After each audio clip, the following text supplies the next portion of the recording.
제가 지난주에 책 하나 이렇게 보여드리면서 챗GPT가 쓴 책이라고 소개했습니다. 그 책이 삶의 목적을 찾는 45가지 방법이라고 하는 책인데요. 저 책에 보면 챗GPT AI가 사실 이 빅데이터를 통해서 이 지구상에 있는 모든 지식을 종합적으로 다 데이터화 시켜서 또 이게 딥러닝이라는 것을 합니다. 그래서 이 지구상에서 인간이 생긴 이래로 종합되어져 있는 모든 지식을 총망라해서 이 책을 썼는데, 이거는 인간관계론에 관한 책을 쓴 겁니다.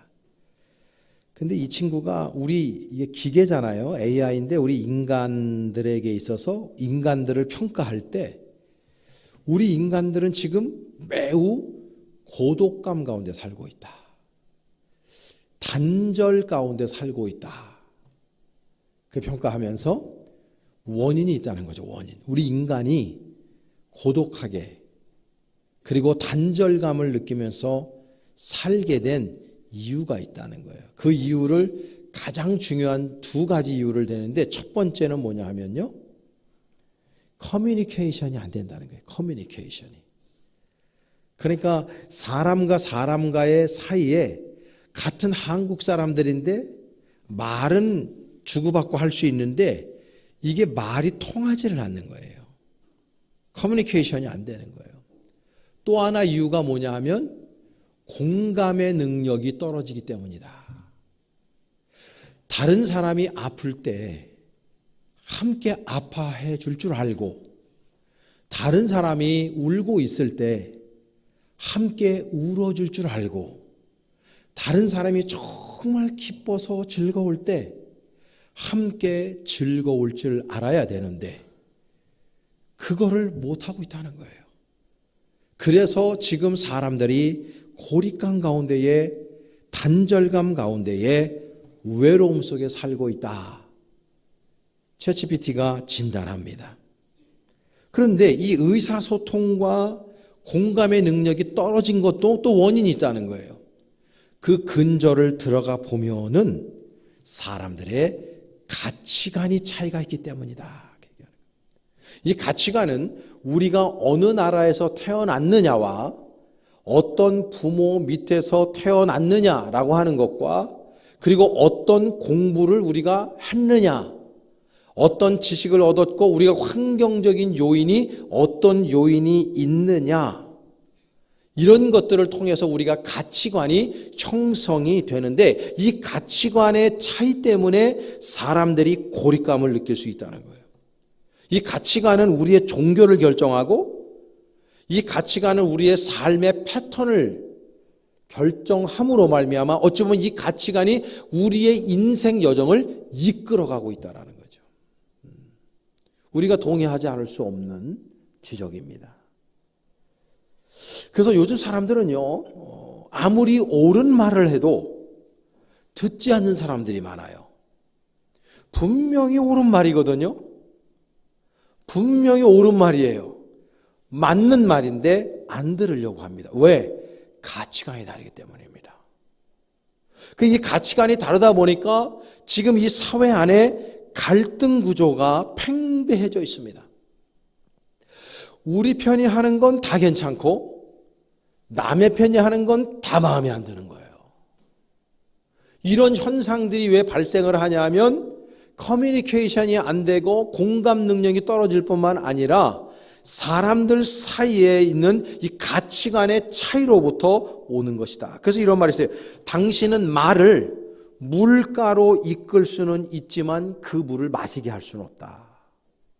말이 입을 열어 물을 먹지 않으면 억지로 먹일 수 없다는 거예요. 사실 말에게 물이 없으면 죽는 건데도 불구하고 그 말이 물을 안 먹을 수 있다는 거죠.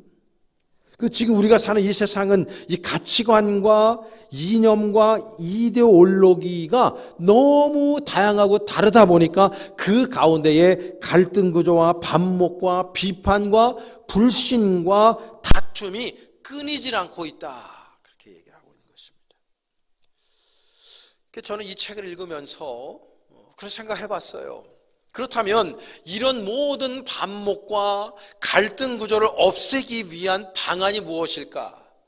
저는 제일 중요한 게 교회가 살아야 된다 이 생각을 한 거예요.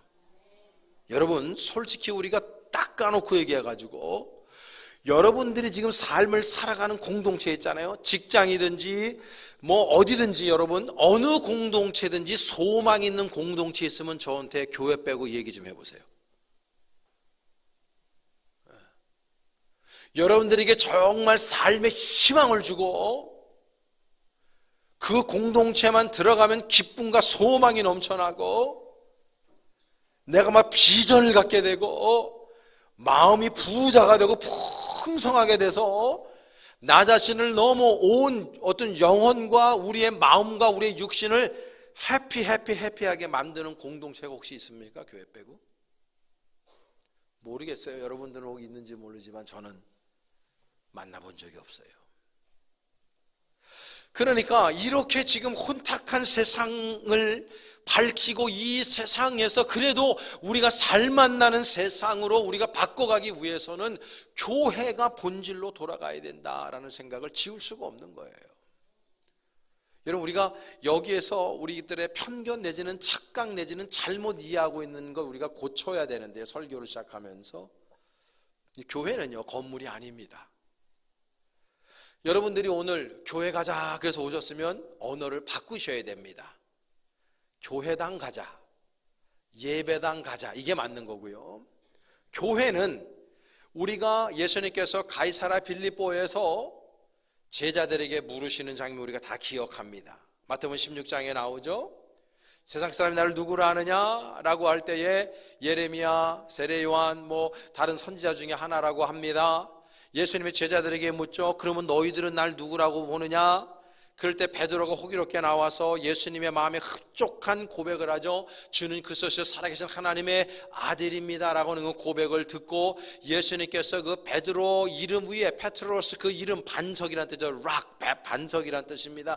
그 큰 돌멩이 위에 내가 교회 에클레시아를 세우리니 음부의 권세가 이기지 못할 것이다. 우리 주님께서 복을 선언하셨단 말이에요. 거기에서 이 에클레시아라는 용어가 나온 겁니다. 액이라고 하는 말은 아웃, 클레시아라는 말은 콜드.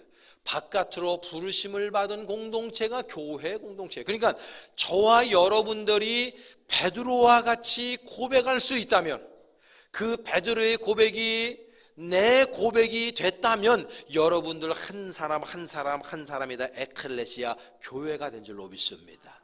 그게 사실 이 교회의 본질을 붙잡아라, 교회의 본질로 돌아가자라고 하는 이 말은 이 예배당이 교회의 본질로 돌아가자는 얘기가 아니고요. 이 교회당이 그런 게 아니고 저와 여러분 한 사람 한 사람 교회된 우리들이 본질로 돌아가야 된다고 지금 말씀을 전하고 있는 것입니다.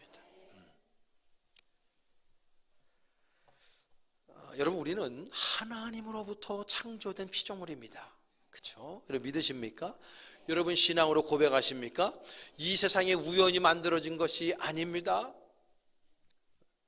이 세상은 하나님 아버지에 의해서 창조된 것입니다. 진화론학자들은 우연하게 이 세상이 또 빅뱅을 통해서 그리고 무기질이 어떻게 우연하게 발생을 해서 그것이 유기질로 바뀌고 그것이 이게 동물로 가고 식물로 가고 또 어패류로 가고 조류로 가고 인간으로 가고 원숭이가 또 발전해가지고 진화해가지고 인간이 됐다고 그래요. 참 제가 그런 얘기 들으면서 용 쓴다.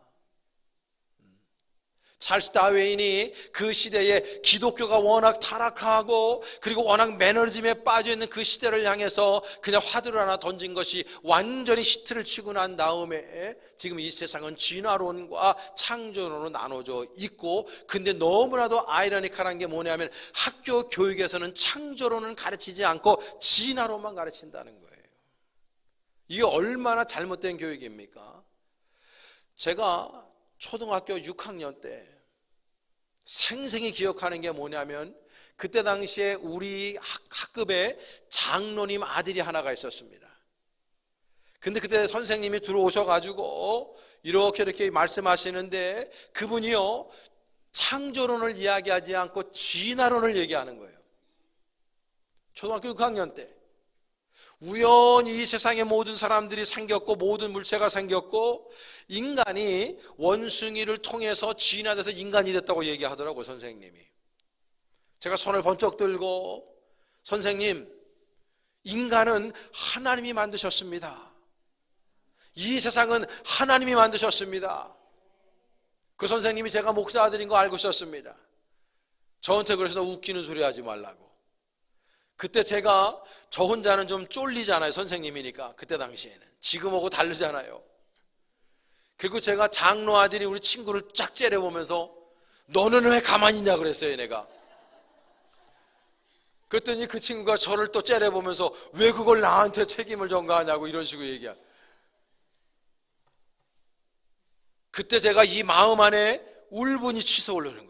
나는 교회 학교에서, 그리고 성경에서, 분명히 창세기에서, 성경에서 하나님께서 세상을 창조하셨다고 배우고 자랐는데, 학교에 가니까 선생님들이나 교과서에서 배우는 건 창조론은 없어요. 여러분, 지금 이 지구상에 통계학적으로 보게 되면 80억 인구 정도가 됩니다, 지금 현재. 그 중에서 여러분, 우리 기독교가 천주교라든지, 그리고 우리 개신교 다 포함하고, 그리고 어찌 보면 이슬람도 하나님을 믿으니까, 알라를 믿으니까요. 그 사람들은 다 정경을 가지고 있습니다.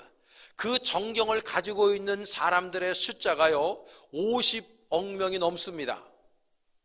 이 사람들은 신이 있다고 믿고 그 신이 인간을 창조했다고 믿는 사람들이 50억 인구가 넘어요. 근데 왜 학교 교육에서는 진화론만 가르칩니까?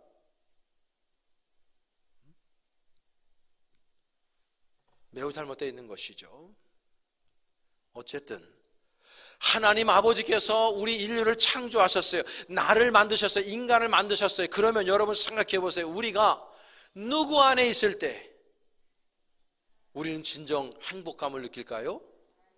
하나님 안에 있을 때죠. 여러분, 우리가 우리 존재, 우리 인간의 존재에 몸을 입고 어머니 아버지의 사랑의 결실로 우리가 어머니의 자궁 속에서 10개월을 있을 때 사실 인간은 가장 평안한 상태였습니다. 여러분, 우리 인간이 가장 행복하고 가장 이쁘고 가장 아름다울 때가 언제냐면 아이들이 어머니의 젖가슴을 빨면서 어머니와 눈을 마주치고 있을 때, 그때에 가장 아름답습니다. 왜요? 엄마 뱃속에서 내가 나왔기 때문입니다. 그것처럼 우리 존재가 가장 아름답고 가장 샬롬의 상태에 임할 때가 어느 때냐면 바로 하나님 안에 있을 때입니다. 주님과 함께 있을 때입니다. 그때 가장 평안함을 느끼는 거예요. 근데 지금 세상은 경제학적인 용어로, 문화학적인 용어로, 사회학적인 용어로 세상은 눈코 뜰 새 없이 바쁘게 빠르게 변합니다. 제가 지난주 챗GPT 이거 버전이 3 버전입니다. 한참 히트를 치고 있죠. 이 책 요즘에 살 수 없다고 그래, 절판이 막 나가지고. 근데요, 이제 거의 1년도 지나지 않아서 4 버전이 나옵니다. 4 버전은요, 이 3 버전보다 얼마큼 발전하는 줄 아십니까? 1000배 이상, 아주 10,000배 이상 발전하는 그런 챗GPT 4 버전이 나오게 되어 있습니다. 그런데 여러분, 우리 기독교 용어로, 우리 하나님의 관점으로 세상을 바라볼 때 세상은요 변질되고 타락하고 오염된 세상 아닙니까? 해석이 달라지는 거예요. 우리가 어떤 가치관을 가지고 있느냐에 따라서, 가치관에 따라서 세상을 바라보는 눈이 달라져요. 우리는 하나님의 관점으로 신앙적인 그리스도인의 가치관을 가지고 있는 사람들이기 때문에 그 가치관을 가지고 세상을 바라보면 세상은 물론 발전하지만은, 변화되는 것 같지만 사실 변질되고 하나님 아버지 앞에 대항하는 인간들로 지금 성장하고 있을 뿐입니다. 마치 지금 바벨탑을, 신종 바벨탑을 쌓고 있는 형국인 것입니다. 이런 변질된 세상 속에서 우리가 어떻게 살아가야 될 것인가? 이 세상 여파에 떠내려가면서 세상에 지극히 영향을 받고 아무것도 행사할 수 없는 그냥 세상 사람들과 똑같은 삶을 살아가는 인생이 아니라 더 의미 있고 가치 있는 그리고 생산적인 인생을 살아가기 위해서 한 번밖에 없는 인생을 정말 아름다운 가치 있게 살아가기 위해서 우리가 어떻게 해야 될 것인가? 이것은 우리들에게 있어서 인생의 가장 중요한 화두라고 저는 생각해요. 그럼 우리는 본질로 돌아가야 된다라는 거죠. 본질로 돌아가야 된다. 그래서 교회 본질이 뭐냐? 첫째는요, 복음을 전해야 되는 거죠. 복음이 본질이에요. 교회의 본질은 뭐냐? 복음을 전하는 거예요. 이 히브리서 10장 25절에 유명한 말씀이 있는데 우리 다 같이 한번 합독해 볼까요? 시작. 모이기를 패하는 어떤 사람들의 습관과 같이 하지 말고 오직 권하여 그날이 가까움을 볼수록 더욱 그리. 할렐루야. 여러분, 세상은요, 그리고 악한 사단 마귀는 교회를 자꾸 패하려고 그래요. 모이는 것 자체를 못하게 하려고 그래요. 왜냐하면 악한 사단 마귀가 바라볼 때 교회 공동체가 잘 되는 게 제일 배 아프거든요. 어떤 형태로든지 간에 교회를 모이지 못하게 하는 겁니다. 그래서 제가 코로나 시절에 그토록 이 강단에서 여러분 한 명도 안 나오고 우리 사역자들만 있을 때에도 제가 외친 겁니다. 이래서는 아니 된다고. 저는 우리 교인들 여러분들 앞에 교회 예배당 오지 말라는 소리 한 번도 안 했어요. 코로나 때. 예배는요, 전쟁통에도 모였습니다. 우리 기독교, 한국 기독교 역사에 보면은 저 반월이라든지 얼른 내가 저기 지명이 생각이 안 나는데 그쪽에 가면은요, 우리나라의 교회들이 말이죠, 이 북한군이나 아니면은 그리고 일제에 의해서 교회에서 예배 드리는 사람들 바깥에서 문빗장 쳐놓고 불질러 죽였습니다. 얼마나 많은 기독교가 핍박을 받은지 아십니까? 그럼에도 불구하고 교회에 모였습니다. 코로나 때문에 교회를 안 와요? 누가 결정합니까? 예배는 생명을 걸어야 되는 것이 예배인데 보이지도 않는 바이러스 때문에 우리가 엄청나게 고난을 받았습니다. 여러분, 교회는요, 날마다 모여야 됩니다. 어떤 상황 속에서라도 모여야 됩니다. 그게 교회가 할 일인 것입니다. 그리스도인들끼리 모여야 됩니다. 초기 기독교 보세요, 여러분. 카타콤베라고 하는 지하 무덤입니다. 무덤에까지 모였습니다. 그곳에서 그들이 예배했습니다. 함께 모였습니다. 그러다가 걸려서 집단 사살을 당하고 그렇게 박해를 당해서 순교를 당하는 한이 있더라도 사람들은 모여서 예배했습니다. 왜 우리가 모입니까? 흩어지려고 모이는 겁니다. 우리가 모여서 주님의 복음을 듣고 그리고 복음 안에 우리가 은혜 받고 하나님의 말씀으로 무장해서 그리고 세상에 나가서 복음을 증거하자고 우리가 여기에 모이는 것입니다. 여러분, 오늘도 여러분들 안에 이 말씀이 은혜가 되고 여러분들에게 도전이 되고 여러분들에게 위로가 될 수 있기를 축복합니다. 그러면 그것으로 끝내서는 아니 됩니다. 이제 여러분들이 받은 은혜를 가지고 그 복음을 들고 여러분들의 삶의 자리에 나가셔서 그 복음을 증거하는 것, 그게 바로 교회의 본질이란 말씀입니다. 그게 우리가 존재하는 이유인 거예요. 단순히 돈 벌고 가정 이끌고 직장 다니고 단순히 그런 삶을, 그거 자체가 귀한 거지만 그 단순히 그렇게 살라고 우리를 하나님께서 구원시켜 주신 것이 아니란 말씀입니다. 교회로 모아주신 이유가 아닌 거예요. 우리를 에클레시아, 교회로 모아주신 것은 복음의 본질을 회복하고 그 복음을 들고 그리고 나가서 복음을 전하는 삶을 살아가라고. 여러분, 복음의 뜻이 뭡니까? 헬라어로 유앙겔리온, 유앙겔리온 뜻이 뭡니까? 굿뉴스입니다. 좋은 소식입니다. 무엇이 좋은 소식입니까? 예수님께서 저와 여러분, 나와 여러분들을 위해서 십자가에서 죽으심으로 말미암아 우리들에게 구원의 길을 여셨다는 것, 이것이 가장 귀한 복된 소식 아니고 무엇이겠습니까?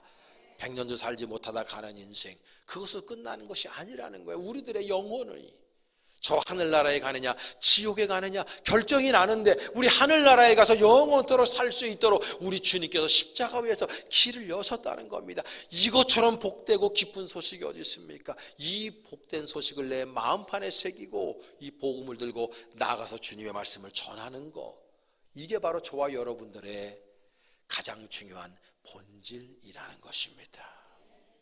여러분, 올 한 해 여러분 복음을 들고 수많은 사람들에게 전하시기를 축복합니다. 전도는 어렵지 않습니다. 전도는 어려운 것이 아닙니다.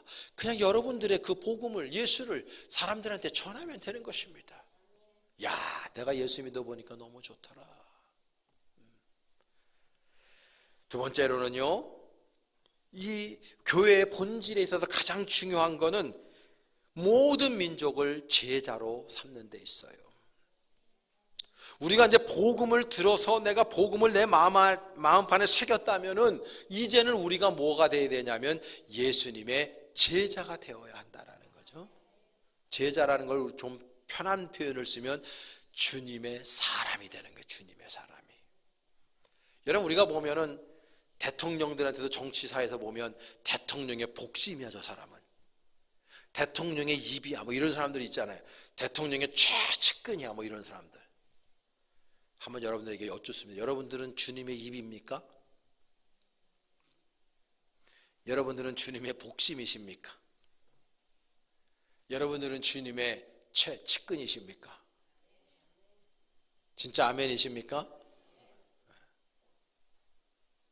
세상에서도요, 최고 권력자의 측근이나 복심 이런 사람들은 출세가 쫙쫙 올라갑니다.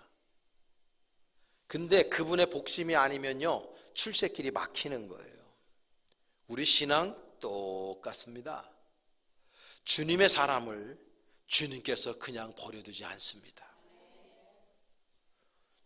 입만 열면 예수님과 같은 말을 하는데, 삶 자체가 주님의 삶을 살아가는데, 예수님을 너무너무 닮아 있는데 예수님께서 어떻게 그런 사람들에게 복을 허락하시지 않겠습니까? 아, 목사님, 나는 교회를 10년, 20년 다녔는데 복 받은 게 별로 없어요. 거꾸로 한번 생각해 보세요. 그럼 당신은 정말 주님의 사람이 되셨습니까? 주님의 복심이 되셨습니까? 주님의 입이 되어 보셨습니까? 주님의 심장의 고동소리와 함께 뛰어 보셨습니까? 주님의 눈이 머무는 그곳에 당신의 눈이 머물러 봤습니까? 주님의 손과 발이 되어서 섬겨 봤습니까? 물어봐야 되는 거죠.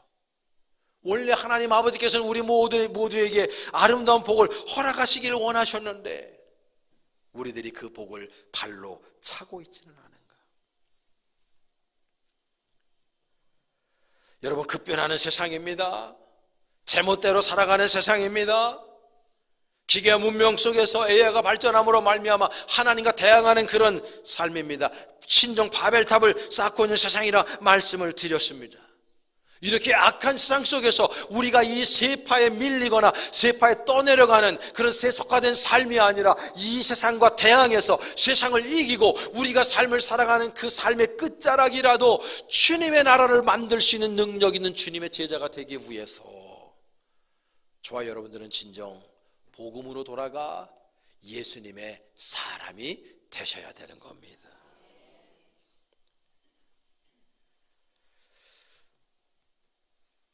성 어거스틴이라고 하는 분, 우리 세계사에서도 나오는 분이죠.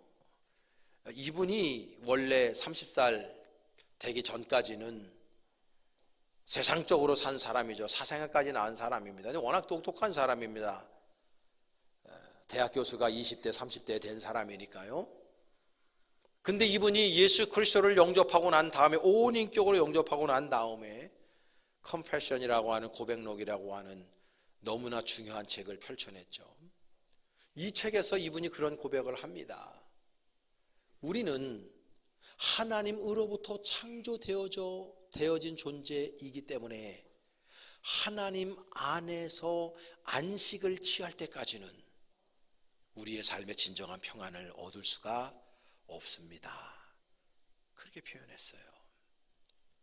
그 사람은 자신의 어떤 안위 그리고 평안을 추구하는 인생을 살았죠. 만이교에도 빠졌었고 쾌락에도 빠졌었고 물질에도 빠졌었고 지식에도 빠졌었습니다. 그런데 아무것도 자신에게 진정한 샬롬 평안을 주지 못했던 걸 그의 삶을 통해 증명해낸 거예요. 근데 그가 인격적으로 주님을 만나고 난 다음에, 다시 말해서 주님의 사람이 되고 난 다음에 주님의 진정한 제자가 되고 난 다음에 그의 마음 안에 진정한 샬롬이 임하게 된 겁니다. 사랑하는 여러분, 주님의 사람이 되시기를 축복합니다. 그래서 제자 훈련이 중요한 거고요, 하나님의 말씀이 중요한 겁니다. 여러분, 이 하나님의 말씀을 정말 여러분 집에 장식장에 그냥 책꽂이에 꽂아놓지 마시고 여러분 생명처럼 여겨서 이 말씀을 읽으시기를 간절히 축복합니다. 호모 우니우스 리브리, 우리 웨슬리 목사님의 별명이죠. 한 책의 사람. 웨슬리 목사님은 한 책의 사람이었어요. 성경 한 책만 가지고 살았어요. 제가 일부 예배 때도 말씀을 드렸는데 2015년쯤 돼서 교회 성장 연구소에서 초교파적으로 리서치를 하나 했는데요, 교회의 권사님들한테 물었습니다. 권사님들, 신앙생활하면서 성경책 몇 번이나 읽으셨습니까? 물었더니 70% 가까운 사람이 한 번도 안 읽었다. 제가 볼 때 우리 교회도 리서치 한번 해볼까 딱 꾸려서 정말 주님 앞에 거짓부렁하지 말고 진실만을 말해야 된다. 그리고 성경 몇 번 읽었냐. 그럼 보편적으로 물타기 하는 분들은요, 읽긴 읽었는데 잘 기억이 잘 안 난다고 이래요. 그거 안 읽은 겁니다. 진짜 성경을 올곧고 읽은 사람은요, 몇 번 읽었는지 확실히 압니다. 몇 번 읽었는지 확실히 모르는 사람들은 몇 번 안 읽은 거예요. 그러니까 집사님들은 오죽하겠습니까? 제가요, 이제 지방에서 이렇게 임원을 맡으면서 우리 지방에도 이제 장로님들 연수 교육을 하고 1년에 이제 2월 달마다 하죠. 그리고 이제 항상 자격 과정 심사라는 코스가 있습니다. 그럼 목사님들이 한 8명 앉아 계시고 거기 이제 평신도 대표로 장로님 한 분이 또 앉아 계십니다. 그런데요, 거기서 이렇게 물어요. 가끔 짓궂게 묻기도 합니다. 장로님, 새벽 기도 하세요? 장로님, 성경 몇 번 읽으셨어요? 장로님, 수요 예배 지금 열심히 하고 계세요? 장로님, 금요예배 열심히 참여하고 계세요? 장로님, 1년에 몇 명 전도하세요? 물으면은요, 다 거기에 푹 쏘이고 있어요. 드릴 말씀이 없습니다. 죄송합니다. 10명이면 9명 반이 그래요. 그러면은 나가시라고 그러고 난 다음에 목사들끼리 뭐라는 줄 알아요? 괜히 장로 시켰네. 여러분, 회개해야 되는 거죠. 날 생각해야 돼요. 아니, 예수를 10년 20년 믿었는데 성경을 안 읽어요? 그러니까 그리스도인들이 무능력한 거예요. 본질로 돌아가야 된다고요. 여러분, 엊그저께 야구 대표팀이 일본한테 거의 콜드게임 당할 정도로 깨졌습니다. 저녁밥을 먹을 수 없을 정도로 열받아가지고 저는.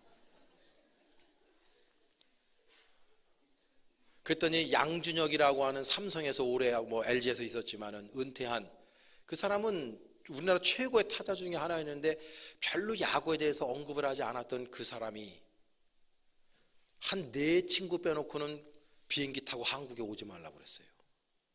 그걸 야구라고 하냐고. 이강철 감독이 자기 2년 선배입니다.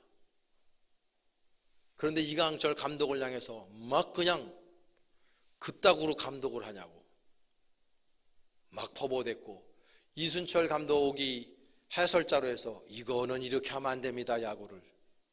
선배들이 쌓아놓은 위협을 후배들이 지금 망치고 있습니다, 이렇게 멘트 날리고. 박찬호 씨 같은 경우는 한숨만 푸푸 말을 해야 되는데 할 말을 잃어버리는 거예요. 왜 이 지경이 됐느냐? 애들이 겉멋만 들었지 껌이나 짝짝 씹는 것만 배우고 침 뱉는 거나 배웠지 기본이 안 돼 있어요.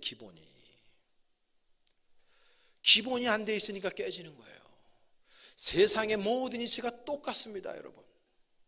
모든 이치가 기본이 되어 있어야 되는데, 여러분, 우리 그리스도인들의 기본이 뭡니까? 하나님의 말씀을 집어 읽어야 되는 거예요.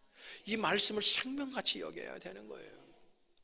어떤 분들 말씀에 은혜가 안 된다. 말씀을 안 읽으니까, 말씀을 모르니까 은혜가 안 되는 거예요. 사랑하는 여러분, 오늘부터라도 하나님의 말씀을 집어 읽으시기를 축복합니다. 마지막 세 번째로는요, 교회는 세례를 베풀고 가르쳐 지키게 해야 됩니다. 이 세례라고 하는 것은 헬라어로 밥티소마죠. 이 밥티소마라고 하는 것은 물에 잠그다. 이게 제가 지금 표현을 물에 잠긴다, 능동용으로 얘기하지 않고 잠그다, 수동용으로 얘기했어요. 뭐냐면 하나님 아버지께서 우리를 물에 잠기게 하는 거예요. 다시 말해서 여러분, 물은 생명일 수 있지만 사람을 죽일 수 있습니다. 그래서 이 물에 잠기는 순간, 다시 말해서 물에 들어가는 순간에 우리의 육신의 숨이 끊어지는 거예요. 우리의 구습을 벗어버리고 우리의 잘못된, 하나님 아버지께서 바라보실 때 잘못된 행위들과 죄악된 모든 구습들, 나의 옛 사람을 그 물 속에서 죽이는 거예요. 그리고 다시금 물 밖으로 나올 때 예수 생명으로 우리가 거듭나게 되는 거죠. 이게 세례예요. 그러니까 세례를 베풀라라고 하는 말은 이게 사실 무서운 말이에요. 육신의 정욕을 죽여야 된다라는 겁니다. 육신의 성욕, 그 구습을 죽여야 된다는 겁니다. 그리고 나서 다시금 새롭게 태어나서 이제는 주님만을 위한 인생을 주님의 사람으로 살아가게 만들어야 된다고 이야기하고 있는 것입니다. 그래서 오늘 본문에 보면 가르쳐 지키게 해라. 여러분, 예수님께서 우리에게 얼마나 많은 말씀을 가르쳐 주셨습니까? 그 말씀을 우리는 그대로 이 땅에서 지키는 것이 우리 교회의 본질인 겁니다. 본질. 1세기 때에 지금 이제 터키 지역인데요. 터키 지역을 보면은 그 위쪽으로는 흑해가 있습니다. 밑으로는 지중해가 있죠. 흑해랑 닿아져 있는 지역이 고대 사회 때 이 성경에 나오는 지명대로는 비두니아 지방이 있습니다. 그 사도행전 16장 7절에 보면은 사도 바울이 이 비두니아를 가려고 하다가 하나님의 영이 막죠. 그리고 마케도니아로 보냅니다. 그래서 아시아의 첫 성 빌립보로 들어가서 거기에서 루디아를 만나고 간수장을 만나서 빌립보 교회를 개척하는 장면이 16장에 잘 나와 있습니다. 그 비두니아 지역에 그때 당시에 총독이 플리니라고 하는 총독입니다. 이 사람이요, 그 지역 비두니아, 자기가 다스리고 있는, 관리하고 있는 지역에서 기독교가 워낙 부흥하니까 쟤네들 도대체 뭐지? 그리고 이제 박해를 해야 되는데, 박해하기 이전에 좀 원인을 알고 박해를 하려고 자신들의 부하를 말이죠, 부하들 몇 명을 기독교 교회 안으로 위장 전입시켰습니다.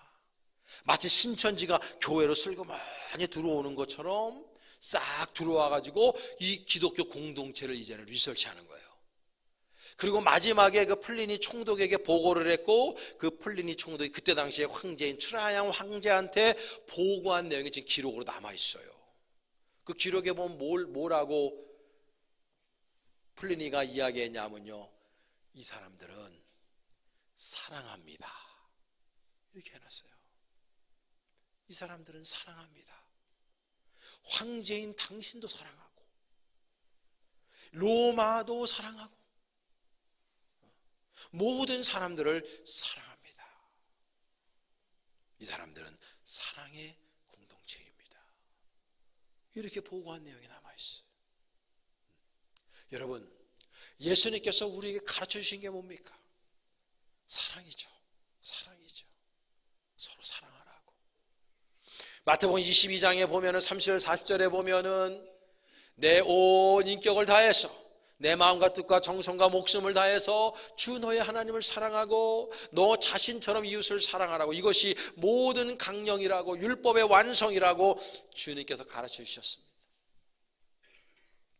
여러분, 사랑하면 답이 있습니다. 예수님이 우리를 사랑하셨기 때문에 십자가에 못 박혀 죽지 않았습니까? 그분이 우리를 다 내어주신 그 원인이 뭡니까? 저와 여러분을 사랑하셨기 때문입니다. 여러분, 교회는 무엇하는 거냐? 사랑의 공동체가 되어야 한다는 것이죠. 여러분, 용서하며 사십시다. 질투하고 반목하고 다투고 갈등하기엔 우리의 인생이 너무 짧을 뿐만 아니라 너무 아깝습니다. 여러분, 혹시 미워하는 분이 있으면 용서하시기를 바랍니다. 그리고 품으시기를 바랍니다. 예수님이 그렇게 사셨으니까 우리가 그렇게 살아가야 되는 것이 마땅한 것입니다. 우리 옆에 있는 분 서로 한번 축복합니다. 주님의 사랑으로 성도님 사랑합니다. 뜨겁게 뜨겁게.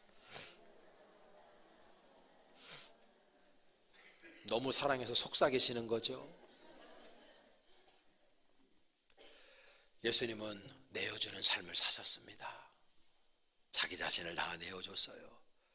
우리 내어주는 삶, 양보하는 삶, 그리고 손잡아주는 삶, 위로하는 삶, 격려하는 삶을 살아서 교회의 본질을 회복함으로 말미암아 이 세상의 여파 속에 그냥 흘러 떠내려가는 무능력한 존재가 아니라, 또 그런 교회당이 아니라 진정 능력 있어 세상을 변화시키는 아름다운 주님의 나라로 그렇게 확장시켜 나가는 파워풀한 그런 교회당, 저와 여러분 모두가 될 수 있기를 주님의 이름으로 간절히 축복합니다.